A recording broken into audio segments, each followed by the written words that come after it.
सवाल है कि जो मीडिया देश हित में दिखाता है, तो मुझे तो नहीं लगता है, अभी मैं सवाल पूछूंगा, जवाब मिल जाएगा तो अच्छी बात है। बात ये नहीं है सरकार भारतीय जनता पार्टी की देश में चल रही है, तो ये सरकार रोने वाली सरकार है क्या? अरे भाई चाइना से पैसा आ रहा है, देखिए भाई चाइना से पैसा आ रहा है। अरे भाई अगर कोई देश के साथ धोखा कर रहा है, कोई पैसा आ रहा है, तो सरकार की कार्रवाई होती है, ठोक के कार्रवाई करो, जेल में डाल दो। भाई हमारी बात को आप इतना मानते हो, तो हम तो किसान बिल पे भी कह रहे थे कि डिबेट होने वाली है नविका कुमार के बीच में और समाजवादी पार्टी के प्रवक्ता अनुराग भदौरिया के बीच में। ओरिजिनल वीडियो का लिंक डिस्क्रिप्शन में दे दिया है, वहां पर जाकर आप पूरी वीडियो देख सकते हैं।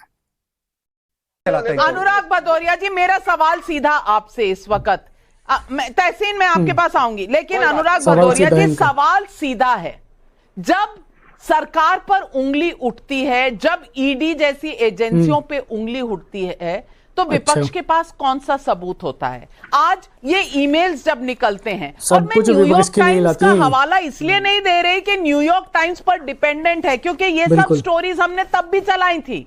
हमारे रिपोर्टर्स ईडी की तहकीकात से जो जो सामने आ रहा था वो हम लगाकर दिखा रहे थे टेलीविजन स्क्रीन पर, लेकिन तब क्या कहा जा रहा था? एक रिपोर्ट आ जाती है इनके पास, मीडिया है, ये मीडिया है इंडिपेंडेंट, क्योंकि ये सरकार से सवाल पूछता है। लेकिन मैं आपसे पूछना चाहती हूं अनुराग भदौरिया जी, चाइना से पैसे लेकर सरकार से सवाल पूछने को आप बहादुरी कहेंगे, या वो मीडिया जो देश में देश हित में सही चीजें दिखाता है, वो मीडिया सही मीडिया होता है? देश हित हो गया, सरकार का पक्ष लेना देश हित है।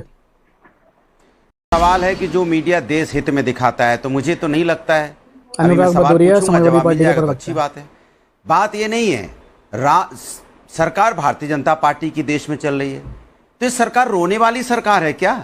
अरे भाई चाइना से पैसा आ रहा है, देखिए भाई चाइना से पैसा आ रहा है। अरे भाई अगर कोई देश के साथ धोखा कर रहा है, कोई पैसा आ रहा है, तो सरकार की कार्रवाई होती है, ठोक के कार्रवाई करो, जेल में डाल दो। भाई हमारी बात को आप इतना मानते हो, तो हम तो किसान बिल पे भी कह रहे थे किसान बिल वापस करो, किसान बिल वापस करो, तो क्या आपने मान लिया था? भाई आप तो विपक्ष की बात सुनते कहां हैं? अगर कोई भी, मैं तो कहता हूं चाइना मेरा दुश्मन नंबर 1 है, आज से नहीं कह रही समाजवादी पार्टी, पहले दिन से कह रही है, लेकिन भारतीय जनता पार्टी चाइना के साथ जो रिश्ते बनाए बैठी है, जो गठजोड़ बनाए बैठी है, क्या इंपोर्ट नहीं बढ़ा भारतीय जनता पार्टी की सरकार में चाइना के साथ?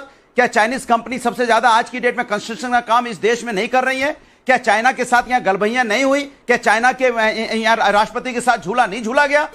किसने चाइना के राष्ट्रपति को हमारे देश के अंदर में बुलाया था? भारतीय जनता पार्टी की सरकार में। सबसे ज्यादा इंपोर्ट आज भारतीय जनता पार्टी की सरकार में चाइना से हो रहा है। चाइनीज कंपनी यहां पे काम कर रही है, क्यों नहीं आपने उस पर रोक लगाई? क्यों चाइनीज कंपनी यहां पे काम कर रही है? सवाल मेरा सीधा सा है, अगर चाइना मेरा नंबर दुश्मन 1 है, जो हम कहते आ रहे हैं, फिर चाइना हमारे देश में काम क्यों कर रहा है? हमारे देश का पैसा चाइना में क्यों जा रहा है?